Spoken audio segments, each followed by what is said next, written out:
Hello everyone, कैसे हैं आप लोग। स्वागत है आप सभी का दीप बिहार की यूट्यूब चैनल पर।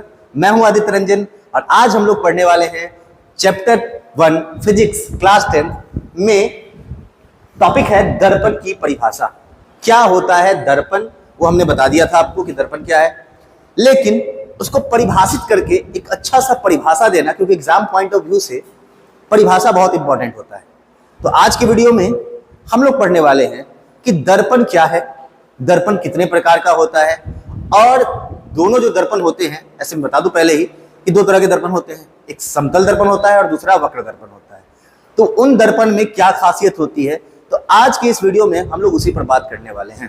तो बिना देर किए चलिए सीधे वीडियो पर चलते हैं। क्या है दर्पण? दर्पण की परिभाषा, जिस समतल या घुमावदार सतह पर, जिस समतल या घुमावदार सतह पर प्रकाश पड़ने पर उसका नियमित परावर्तन होता है, रेगुलर डिफ्लेक्शन होता है, नियमित परावर्तन होता है, और वह वस्तुओं का प्रतिबिंब बनाने में सक्षम होता है। ये दोनों चीजें हमने बात कर रखी है। हमने नियमित परावर्तन आपको समझा रखा है और हमने आपको वस्तुओं का प्रतिबिंब बनना भी समझा रखा है, उसे दर्पण कहते हैं। एक बार फिर से, जिस समतल या घुमावदार, दो तरह की बात हो गई, समतल घुमावदार यानी कर्व, इसको अंग्रेजी में बोलते हैं कर्व। तो समतल या घुमावदार सतह पर प्रकाश पड़ने से उसका नियमित परावर्तन होता है और वह वस्तुओं का प्रतिबिंब बनाने में सक्षम होता है, दर्पण कहलाता है। यानी दर्पण का दो की पॉइंट क्या है, की पॉइंट्स क्या क्या है की पॉइंट्स? पहला, नियमित परावर्तन होना चाहिए। क्या होना चाहिए? नियमित परावर्तन होना चाहिए, हाँ या नहीं? परावर्तन नियमित होना चाहिए। और दूसरा क्या है? What is the second point? दूसरा पॉइंट है कि प्रतिबिंब का निर्माण होना चाहिए और जनरली स्पष्ट प्रतिबिंब बनता है।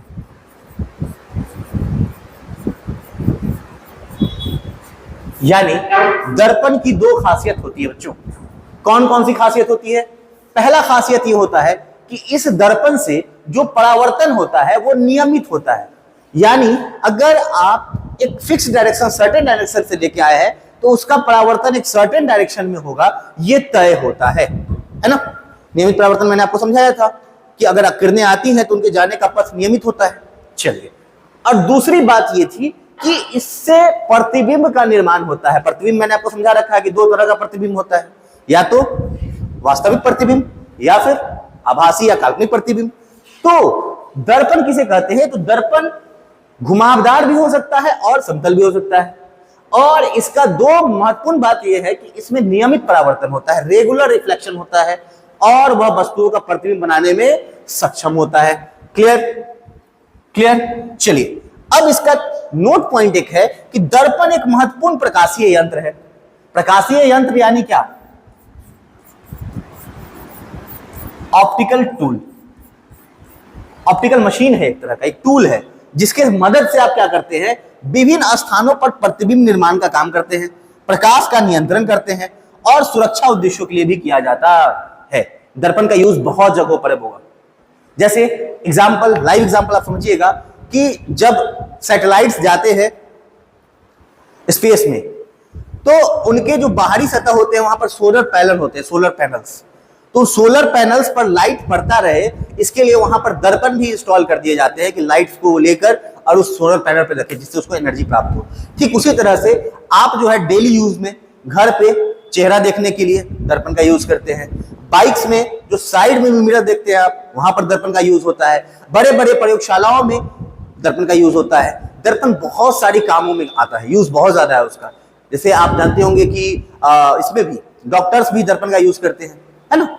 तो बहुत जगहों पे दर्पण का यूज होता है। तो ये बहुत ही इंपॉर्टेंट चीज है आपकी पढ़ाई के लिए, ठीक है।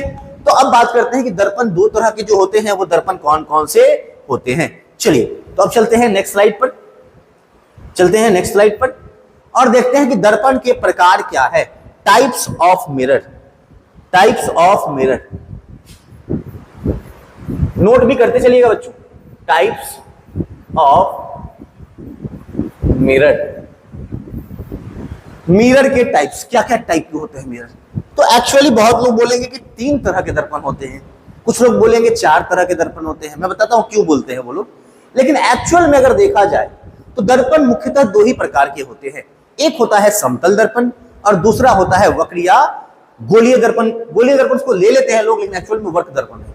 तो टाइप्स ऑफ मिरर 2 ही प्रकार के होते हैं। पहला होता है समतल दर्पण, इसी को प्लेन मिरर भी कहते हैं, यहां लिखा हुआ है। इसको क्या कहते हैं? Plane mirror. और दूसरा क्या होता है बच्चों? दूसरा होता है वक्र दर्पण। क्या होता है? वक्र दर्पण। अच्छा, अब ये वक्र दर्पण जो है इसको कर्व्ड मिरर कहते हैं। कर्व माने होता है मुड़ा हुआ, कर्व्ड मिरर कहते हैं। अब इसी में 2 तरह के दर्पण होते हैं, ये भी मैं यहीं पे समझा देता हूं, बहुत लोग यहां भी कंफ्यूज होते हैं। इसमें गोलीय दर्पण भी आ जाता है और बेलनाकार भी आ जाता है। ऐसे और भी तरह के होते हैं, लेकिन कॉमनली यूज होने वाले जो 2 दर्पण हैं वो ये है, गोलीय दर्पण और बेलनाकार। तो आपको जो पढ़ना है बच्चों, कर्व्ड में भी खाली आपको सिर्फ पढ़ना है गोलीय दर्पण। बेलनाकार यानी सिलिंड्रिकल मिरर का आपको ज्यादा पढ़ाई नहीं करना है, ना ही लेंस में ना ही दर्पण में, तो इसकी बात भी यहां पे नहीं होगी। हालांकि ये भी वक्र दर्पण के अंदर ही आता है, यानी आपके कर्व्ड मिरर में गोलीय भी आता है और सिलिंड्रिकल भी आता है, लेकिन इसकी बात हम लोग नहीं करेंगे क्योंकि आपके सिलेबस की चीज नहीं है। तो गोलीय दर्पण में या वक्र दर्पण का कॉमनली नाम हम लोग कौन सा दर्पण ले लेते हैं? गोलीय दर्पण। और इस गोलीय दर्पण में 2 तरह के दर्पण होते हैं। एक होता है आपका अवतल दर्पण और एक होता है आपका उत्तल दर्पण। तो दर्पण जो है मुख्यतः कितने प्रकार के? 2 प्रकार के। एक समतल दर्पण, दूसरा आपका कौन सा दर्पण? वक्र दर्पण या गोलीय दर्पण। अब गोलीय दर्पण में भी 2 टाइप्स होते हैं, एक में होता है अवतल और दूसरा होता है उत्तल। अब आगे बात करते हैं इसमें भी। अवतल भी 3 प्रकार के होते हैं, 3 टाइप्स, 1 2 3। और उत्तल भी 3 टाइप्स के होते हैं, 1 2 3। तो इसके बारे में भी यहीं पे बात कर लेते हैं, फिर आगे जहां जो आएगा करते चलेंगे। अवतल दर्पण के जो 3 टाइप्स होते हैं, ये होता है सबसे पहले उभय अवतल। सबको डिटेल में हम लोग समझेंगे। उभय अवतल। दूसरा होता है आपका समतल अवतल।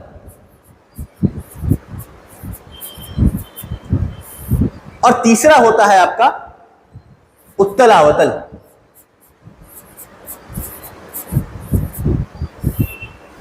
अवतल भी 3 प्रकार के होते हैं और उत्तल भी 3 प्रकार के होते हैं। इसमें उभय उत्तल, दूसरा होता है समतलोत्तल और तीसरा होता है अवतलोत्तल।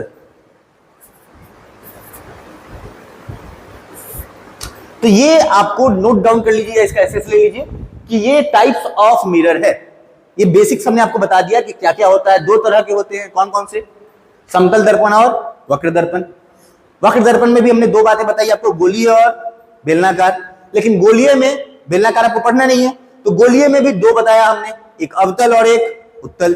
फिर अवतल के भी 3 टाइप्स और उत्तल के भी 3 टाइप्स। लेकिन आपका फोकस इसके आगे नहीं होगा, ये आपका बाउंड्री है। आपको जो पढ़ाया जाएगा वो यहां तक और यहां तक, यानी आपको समतल, आपको गोलीय में दोनों अवतल और उत्तल। इसकी ज्यादा चर्चा नहीं है, कभी कभी पूछ देता है तो आपको उसको डिस्कस कर लेना है कि ये इसके टाइप्स होते हैं। तो दर्पण के प्रकार आपको समझ में आ चुका होगा। अब इसी में बात करते हैं, जो मेन 2 दर्पण है उसके बारे में बात करते हैं। तो पहले बात करते हैं, जल्दी से इसको एक्सेस ले लीजिए, और पहले बात करते हैं हम लोग, फर्स्ट बात करते हैं समतल दर्पण के बारे में। प्लेन मिरर क्या होता है? समतल दर्पण। तो यहां एक सपाट और चिकनी सतह होती है जो वस्तुओं का सीधा और आकार में समान आभासी प्रतिबिंब बनाता है। पूरी कहानी इतना ही बता दिया गया। इंपॉर्टेंट कीवर्ड्स सपाट और चिकनी, यहां मैं कीवर्ड्स लिख देता हूं। किसी भी डेफिनेशन को याद करने के लिए आपको उसका कीवर्ड समझना बहुत जरूरी होता है कि दर्पण, समतल दर्पण में आपको समझने के लिए क्या क्या चीजें समझनी पड़ेंगी। तो पहली चीज जो आपको समझनी पड़ेगी, वो फर्स्ट चीज समझनी पड़ेगी कि ये हमेशा चिकना सतह होता है। एक्चुअली जो भी दर्पण है वो चिकना ही सतह होता है, कभी भी रुखरा सतह नहीं होगा, क्योंकि नियमित परावर्तन होता है। और नियमित परावर्तन कहां से होता है? चिकने सतह से होता है, रुखे सतह से नहीं होता है। तो चिकना होना चाहिए और सपाट होना चाहिए, यानी बिल्कुल प्लेन, सपाट, समतल, एक तलीय, जो बोलिए उसको, बिल्कुल ऐसा दर्पण होना चाहिए। हाँ, कुछ लोग बोलेंगे कि सर क्या ये समतल दर्पण हो सकता है अगर ऐसा फिगर रहे? सर हाँ, बिल्कुल हो सकता है। ऐसा काट के गोल रहे दर्पण, उससे कोई मतलब नहीं है। उसका सतह बिल्कुल फ्लैट होना चाहिए, लाइक मोबाइल में जो पुराने मोबाइल्स होते थे उसमें बिल्कुल फ्लैट होता है, बिल्कुल फ्लैट है। अब नया वाला कर्व्ड आता है जो किनारे पे मुड़ा हुआ होता है, तो जो मुड़ा हुआ नहीं रहे, बिल्कुल प्लेन है। तो ऐसा सतह देखो, बिल्कुल चिकना होता है मोबाइल का सतह, और बिल्कुल एक तलीय होता है, पता है ना? तो ये जो एक तलीय है, इसकी बात हो रही है। अब ये मोबाइल का शेप आयताकार है, कोई दिक्कत नहीं है। गोलाकार होता तब भी कोई दिक्कत नहीं है। गोल दर्पण भी दिखे आपको तो वो समतल हो सकता है, ऐसा नहीं कि गोल दर्पण है तो वो गोलीय दर्पण है, नहीं। वो उसका एपरेटस जो है, अपर्चर, सॉरी, उसका जो अपर्चर है, वो द्वारक जो है वो उसका गोलीय है ना, लेकिन उससे कोई मतलब नहीं है। तो समतल दर्पण हो सकता है। तो चिकना, सपाट होना चाहिए और एक तलीय होना चाहिए। साथ में इसकी एक और की पॉइंट है कि सीधा और आकार में समान, यानी जो प्रतिबिंब बनाएगा, कोई भी दर्पण कब कहलाता है? जब उसमें नियमित परावर्तन हो और जब वो प्रतिबिंब बनाए। तो समतल दर्पण में जो प्रतिबिंब बनता है वो कैसा बनाता है? सीधा,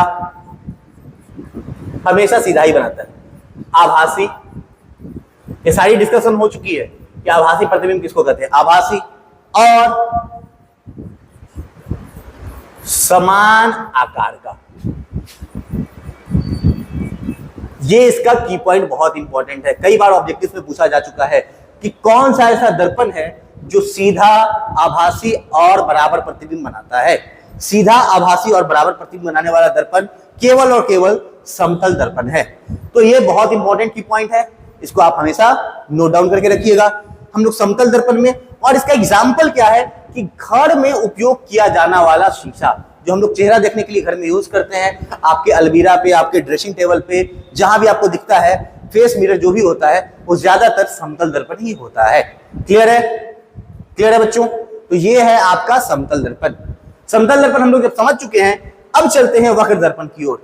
क्या होता है वक्र दर्पण? आइए चलते हैं वक्र दर्पण की ओर। तो वक्र दर्पण क्या है, या गोलीय दर्पण, इसलिए स्लाइड में लिखा है मैंने क्योंकि आपको गोलीय दर्पण ही पढ़ना है। तो वक्र दर्पण या गोलीय दर्पण क्या होता है? वक्र दर्पण या गोलीय दर्पण, इसको कर्व मिरर और गोलीय दर्पण को स्फेरिकल मिरर कहते हैं। क्या होता है स्फेरिकल मिरर? तो होता है एक घुमावदार, कर्व, घुमावदार मतलब कर्व, और ये दो प्रकार के होते हैं। जो भी सरफेस अगर मुड़ा हुआ है, फ्लैट नहीं है, अगर मुड़ा हुआ है, चाहे अंदर मुड़ा रहे चाहे बाहर मुड़ा रहे, चाहे ऊपर की ओर धंसा निकला रहे चाहे अंदर की ओर धंसा रहे, अगर उस पर प्लेनर नहीं है वो, तो उसको हम लोग कहते हैं वक्र दर्पण। क्या कहते हैं? वक्र दर्पण। एक कॉमनली यूज होता है वक्र दर्पण और गोलीय दर्पण एक जैसा, लेकिन इसमें थोड़ा सा फर्क है। अगर वक्र दर्पण है तो बेलनाकार भी हो सकता है, वो शंक्वाकार भी हो सकता है, लेकिन गोलीय दर्पण तभी हम कहते हैं जब किसी खोखले गोले का हिस्सा हो, खोखले गोले का हिस्सा हो, तभी आप उसको गोलीय दर्पण कहते हैं। वक्र का एक खास प्रकार है गोलीय दर्पण। सारे वक्र दर्पण गोलीय दर्पण नहीं होते हैं, लेकिन आपको चूंकि गोलीय दर्पण ही पढ़ना है, इस वजह से हमने इसको यहां पर गोलीय दर्पण ही लिया है। क्लियर हो गया? तो गोलीय दर्पण क्या होता है? वह दर्पण जो किसी खोखले गोले का हिस्सा होता है, एक गोला का हिस्सा होता है, उसका अंदर या बाहर के सतह को रंग कर और परावर्तित करवाया जाता है बाहरी सतह से या आंतरिक सतह से, तो उसको हम गोलीय दर्पण कहते हैं। और यह मुख्यतः दो ही प्रकार का होता है। एक होता है अवतल दर्पण, मैंने आपको पहले ही बताया, और दूसरा होता है उत्तल दर्पण। क्या होता है अवतल दर्पण और क्या होता है उत्तल दर्पण? अब इस पर चर्चा की जाएगी, आगे डिटेल में इसको भी हम लोग बताएंगे गोलीय दर्पण को। लेकिन फिलहाल के लिए दर्पण के प्रकार हम जो पढ़ रहे हैं तो थोड़ा सा इसका इंट्रो दे दिया जाए। यहां पर क्या है बच्चों कि अवतल दर्पण जो होता है यह अंदर की ओर मुड़ा हुआ होता है। ये क्या होता है बच्चों, ये अंदर की ओर मुड़ा हुआ होता है और वास्तविक या आभासी दोनों प्रकार का प्रतिबिंब बना सकता है। सबसे खास बात क्या है, यह अंदर की ओर, आप सामने से देख रहे हैं, इस तरफ खड़े हैं इस तरफ, तो आप जब इसको फील कीजिएगा तो ये ऐसा कुछ अंदर धंसा हुआ रहेगा, ये ऐसा कुछ अंदर धंसा हुआ रहेगा, आपको धंसा हुआ फील होगा, अंदर की ओर मुड़ा हुआ है। उदाहरण जो है ये टॉर्च में यूज होता है, हेडलाइट में यूज होता है, मेकअप मिरर में भी यूज किया जाता है इसको, ठीक है। अब उत्तल दर्पण क्या है कि यह बाहर की ओर उभरा हुआ होता है। मुड़ा होना या इसी को उभरा होना भी कह सकते हैं कि बाहर की ओर उभरा हुआ होता है, यह बाहर की ओर उभरा हुआ होता है और हमेशा एक छोटा और सीधा आभासी प्रतिबिंब बनाता है। एग्जैक्टली बात सुनिए कि ये जो उत्तल दर्पण है ये कभी भी वास्तविक प्रतिबिंब नहीं बनाएगा। वास्तविक प्रतिबिंब ना उत्तल में बनेगा और ना ही समतल में बनेगा। वास्तविक प्रतिबिंब का निर्माण केवल और केवल अवतल दर्पण में होता है। यह भी एक बहुत बार पूछा जाने वाला ऑब्जेक्टिव क्वेश्चन है कि कौन सा ऐसा दर्पण है जो कौन सा ऐसा दर्पण है जो वास्तविक प्रतिबिंब बना सकता है ना। इकलौता दर्पण है जो वास्तविक प्रतिबिंब बना सकता है, वो है अवतल दर्पण, क्योंकि उत्तल दर्पण में भी हमेशा आभासी बनता है और समतल दर्पण में भी हमेशा आभासी प्रतिबिंब ही बनता है। क्लियर, चलिए मजा आएगा। अब आगे बात करते हैं कि इसका एग्जाम्पल क्या है।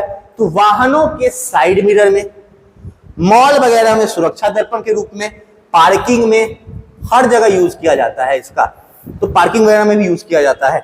तो ये था आपका वक्र दर्पण या गोलीय दर्पण, जो कि दो प्रकार का होता है। कौन कौन सा, एक होता है आपका अवतल और दूसरा होता है उत्तल। क्लियर, चलिए क्लीन कर दिया जाए इसको, जल्दी से इसका एसेस ले लीजिए, फिर आगे बढ़ते हैं हम लोग। एक फिगर देख लेते हैं हम लोग, समतल दर्पण में प्रतिबिंब का निर्माण कैसे होता है। तो ये एक प्लेन मिरर है, मैं आपको दिखा दूं, इसी के साथ हम लोग इसको वीडियो को खत्म करेंगे। ये प्लेन मिरर है, बिल्कुल समतल सतह, बिल्कुल प्लेन मिरर है, कोई भी उबड़ खाबड़ इसमें नहीं है, ये प्लेन मिरर है। और जब आप इसको देखेंगे तो यहां से जितनी दूरी पर वस्तु है यानी व्यक्ति है, उतनी ही दूरी पर इसका प्रतिबिंब भी बनता है। क्लियर, जितनी दूरी पर वस्तु है उतनी ही दूरी पर प्रतिबिंब भी बनता है।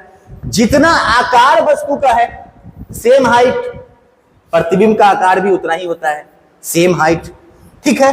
और दर्पण के पीछे यानी काल्पनिक। तो ये बातें हम लोग कर चुके हैं कि समतल दर्पण में प्रतिबिंब निर्माण कैसे होता है, हमने आपको बता दिया था। तो अगले वीडियो में फिर हम लोग पढ़ेंगे कि समतल दर्पण जो प्रतिबिंब होती है उसकी विशेषताएं क्या होती हैं। फिर हम लोग वक्र दर्पण के डिटेल में चलेंगे। Thank you very much. उम्मीद करते हैं कि आपको वीडियो पसंद आया हो। अगर ऐसा हो तो चैनल को सब्सक्राइब कर दीजिए। Thank you very much.